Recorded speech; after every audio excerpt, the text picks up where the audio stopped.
Yelan, Valley Orchid. All character stories. A mysterious person who claims to work for the Ministry of Civil Affairs, but is a non-entity on the Ministry of Civil Affairs list. Elusive, enigmatic, erratic. All of these are Yelan's hallmarks. Character details. Liyue's Ministry of Civil Affairs is an organization marked by transparency, from ordinary staff members of the 8 trades to prominent officials of the Yuhong Terrace. Every employee has their basic information documented in the ministry's lists. Yelan, despite claiming to work for the ministry, is the sole exception. Most of her colleagues have never heard of her, nor is her name anywhere to be found on any rosters. This does say something about her character: elusive, enigmatic, and erratic. She is a ghost who walks in the middle of many crises under various names, but before the storms can come to an end, she has already disappeared without a trace. Sometimes she will pick a side in some conflict to offer her help, but those who receive her aid would be fools to celebrate prematurely, for they soon find that the same help has been extended to their opponents. Having stepped into her trap, many have vowed to take revenge, yet none are able to tell what she is planning, let alone know where she stands. Many believe that she is a spy who works for some mysterious organization, and that her forte is stirring things up in the dark, which she then relies on to attain what she wants. Some even go as far as saying that she is a frenetic follower of disorder who neither serves any organization nor holds any meaningful purpose. Even if she does, all she wants is to add fuel to the already spreading flame and drag everyone down into a world of madness created by her. With so many theories and guesses circulating, she has become a mystery. As for the truth, you could only hope to get an answer from Yelan herself, but unfortunately, this is no easy task either, for it is always she who finds you when she wishes to, not the other way around. Character Story 1. Pharmacies in Liyue Harbor occasionally receive curious patients. On some days, it might be a Sumeru mercenary. On other days, a Fontaine adventurer. And there might even be some Mondstadt fisher who accidentally fell into water and bumped her head against a rock. These people are of different ages, statures, and origins, but there is something equally particular to them. That is, they all share a slight addiction to pain. They like the stinging sensation when pharmacists apply herbal remedies to their wounds, and enjoy the dull pain caused by pressure on their bruises. They even seem to care little if anesthetic is used or not when they are put through painful therapies. Surprised by their extraordinary endurance, novice pharmacists are sufficiently distracted, such that they fail to notice that all their patients are actually the same person. They are, all of them, Yelan in disguise. A master in this art, she always manages to avoid attention. As for the wounds on her person, these are the inevitable result of her constant exposure to danger from mission to mission. Despite the curious job, Yelan is not very curious about the world. She eats, sleeps, and lives, just like everyone else. But few things can really pique her interest. She is well read, but she is no avid reader. She always knows what to say to achieve the best result, yet she takes no pleasure in playing mind games. She travels far and roams the lands, Yet the traveling and roaming are bland to her. In Yelan's eyes, these things are not hobbies, but a means to an end. She even prefers to roll the dice to decide how she will pass the time. Just as someone who is so used to spicy food might lose the ability to enjoy ordinary dishes, Yelan finds that only spicy cuisine can bring her satisfaction. Blandness is synonymous with blindness, while thrills afford clarity. Acting upon said philosophies, she chooses an acute style of life, venturing into many places while hiding in the shadows. She dances with danger, secrets, and a strong sense of achievement. These are the vivid proof of her existence. Character Story 2. Shorn of her masks, Yelan is a very special intelligence officer who reports directly to the Tianchen Ningguang. The title itself is not entirely accurate, for it only covers the scope of her work, but not her relationship with the Tianchen. Deep in her heart, Yelan does not think of herself as anyone's subordinate. The way she sees it, she is not so much working for Ningguang as making good on her end of the deal. Or rather, she is honoring a certain pact. She plucks the fruits of intelligence from the tree of danger for Ningguang, and in return, all she asks is for danger itself and the sense of achievement.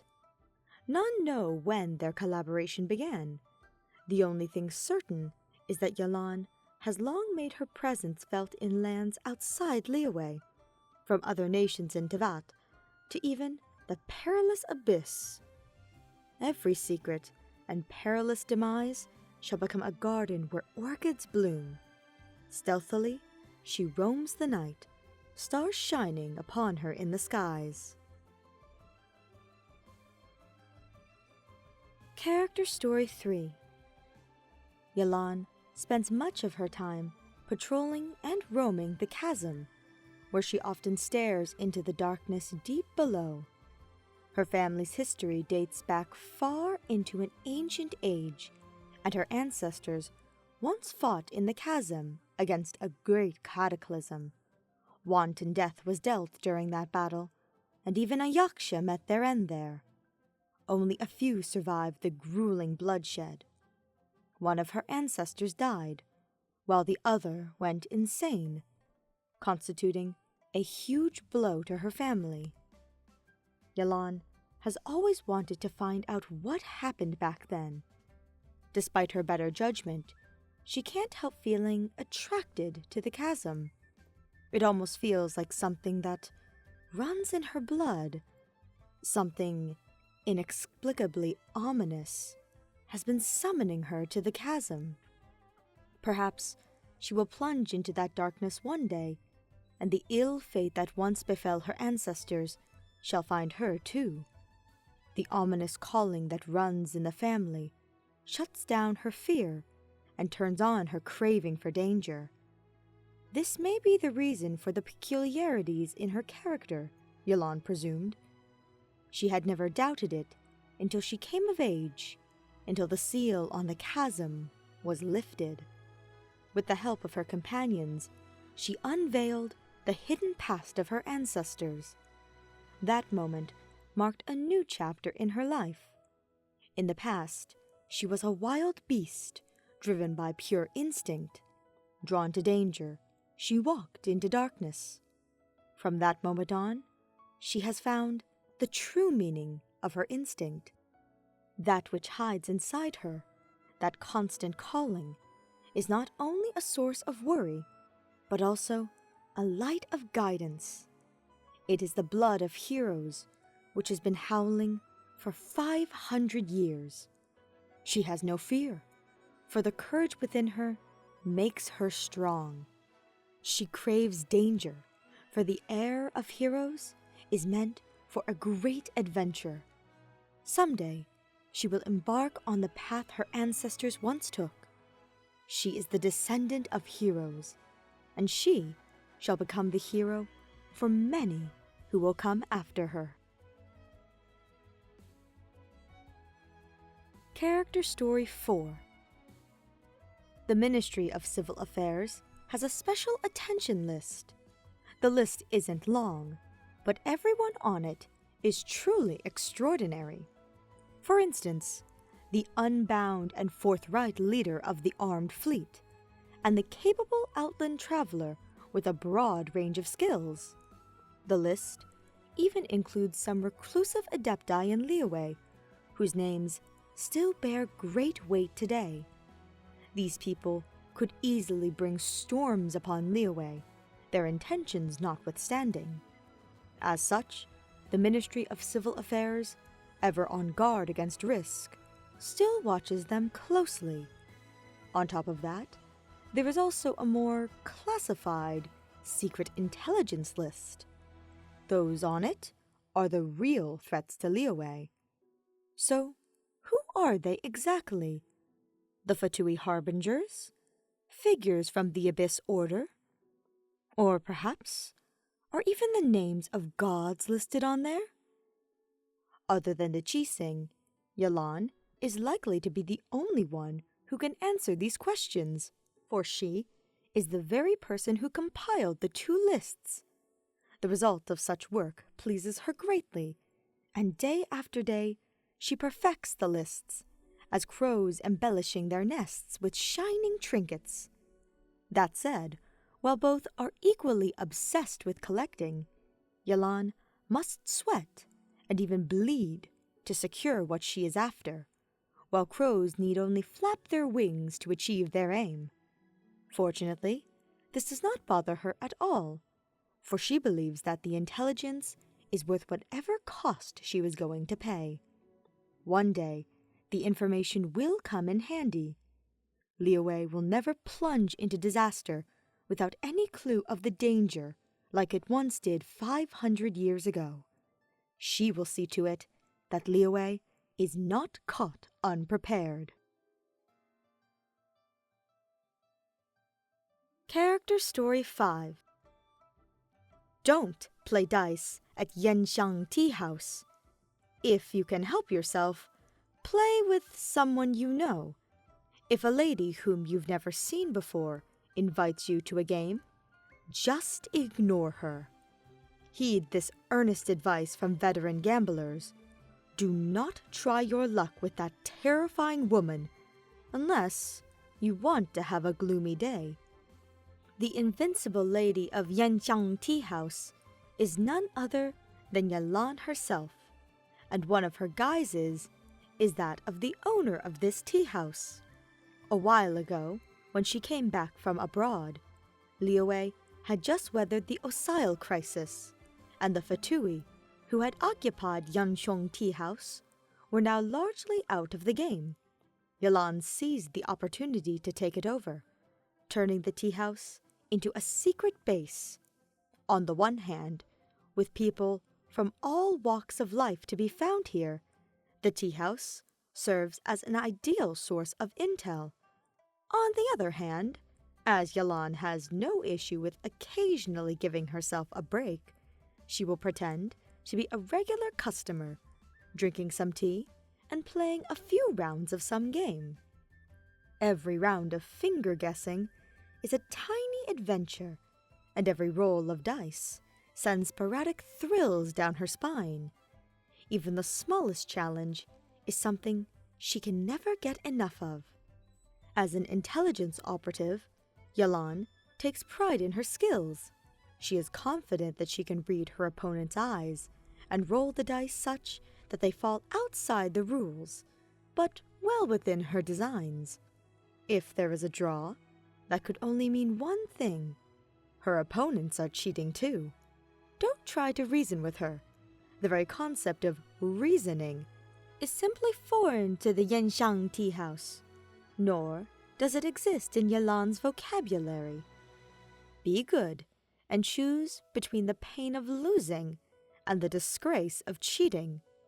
You want to have neither, huh? Then why don't you turn the clock back to the very beginning?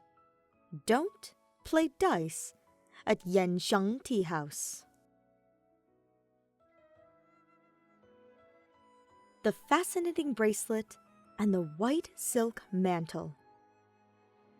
Throughout Yelan's intelligence career so far, there has been one memorable operation that fuses both failure and success together. One could say that it was a failure because she lost a family heirloom named the fascinating Bracelet during that operation. The inside of the jade bracelet is engraved with a spell passed through her line that turns the heirloom into a simple communication device. However, the spell requires a pair of such vessels to work. Now that only one bracelet is left, it is no more than a mere accessory. However, the operation also proved a success for Yelan, because her enemy did not get the upper hand either. And this enemy of hers was no ordinary character. It was none other than Rigurator, ninth of the Fatui Harbingers. Yelan infiltrated a secret trade route that was run by Rigurator behind the scenes, intercepting the goods and picking the most precious one of them as compensation for her bracelet. Now, there once existed a strange, mystical beast in times of old. A robe made from its fur would be worth a fortune, but due to its rarity, such a robe is exceptionally hard to produce. In fact, the beast is so powerful that although it died centuries ago, its body remains intact today, and its fur still emits a mysterious fragrance. Rigurator had intended it as an offer to the Tsaritsa, yet Yelan unexpectedly intercepted it. Not only that, she also rejected the style that Shneznayans had chosen for their Tsaritsa. She yanked the fur off, combed it with Liyue's rami yarn, and made a rather fashionable sleeved mantle for herself. This series of happenings could be seen as significant or insignificant, depending on one's perspective. Ultimately, it all boils down to 3 words: gains and losses. The cycle of gaining and losing is a rather accurate summary of Yelan's life. None that really bother her, though. Instead, she takes immense pleasure from it. Vision. Yelan wasn't always on her own. Many years ago, she once had a team who watched each other's backs. There were a small group of people who, for various reasons, chose to tread a path in the dark with her. But back then, Yelan had not yet realized that her clever tricks and ingenious traps, the skills that she took pride in, could not solve everything for her. Enemies with a strong sense of self-control would not bite her bait. Opponents with cunning and calculating minds would not fall for her schemes.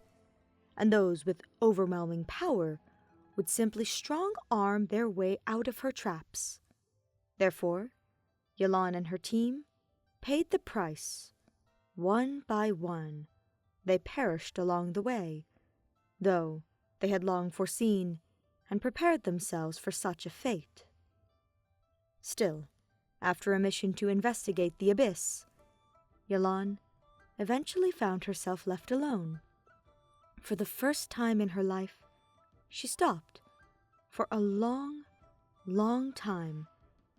This state of affairs persisted until one day when Ningguang visited her in her wood hut personally. "You haven't been back in Liyue for a while. Something must have happened. I can understand if you want to quit." Ningguang stood outside the door with a serious look on her face, but her voice still casual and relaxed. "But it's all right. I work with those I trust, and I trust those I work with.